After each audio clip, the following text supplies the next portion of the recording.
আমার নাম মোহাম্মদ শহীদুল ইসলাম, বাসা হচ্ছে কুড়িগ্রাম জেলা। আর আমি আসছি হাজী মোহাম্মদ দানিশ বিজ্ঞান ও প্রযুক্তি বিশ্ববিদ্যালয় থেকে অনার্স এবং মাস্টার্স কমপ্লিট করছি। আমি আজকে ভাইবা দিলাম।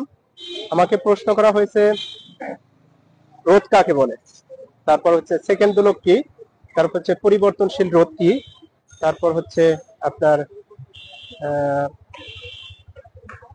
এই যে ওহমস ল, এই কয়েকটা প্রশ্ন করা হয়েছে, আদারওয়াইজ কোনো প্রশ্ন করা হয়নি।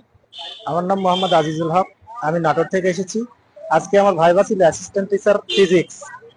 তো আমাকে প্রশ্ন করা হয়েছে শক্তি কাকে বলে, তো আমি বললাম।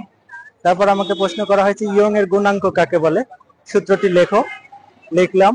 তারপর আমাকে বললো ডাইভারজেন্স কাকে বলে, তো আমি ডাইভারজেন্সের সংজ্ঞাটা বললাম, বললো লিখো। তো লিখলাম। তারপরে বললো যে ঠিক আছে, ওকে যাও। আমার নাম খাদিজা খাতুন, আমি গাজীপুর জেলা থেকে এসেছি। আজকে আমার হচ্ছে ভৌত বিজ্ঞান পরীক্ষা ছিল, ভাইবা পরীক্ষা ছিল। আমাকে কেমিস্ট্রি থেকে শুরু করেছে।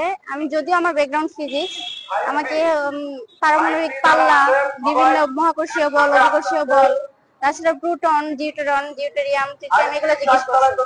মোটামুটি আমি আনসার করতে পেরেছি। মানে আণবিক পাল্লা থেকে একটু আর কি প্রবলেম হয়েছিল, দেন আমি স্যারকে বলছি স্যার এখন আসলে মনে করতে পারছি না। আমি মোহাম্মদ শাহিনুল ইসলাম, মানিকগঞ্জ জেলা। আমার আজকে ভাইবার বিষয় ছিল পদার্থবিজ্ঞান। পদার্থবিজ্ঞান থেকে আমাকে প্রশ্ন করা হয়েছিল বিদ্যুৎ বিষয় থেকে কাশের সূত্র কি, আর সমান্তরাল রোধের তুল্য রোধ কত।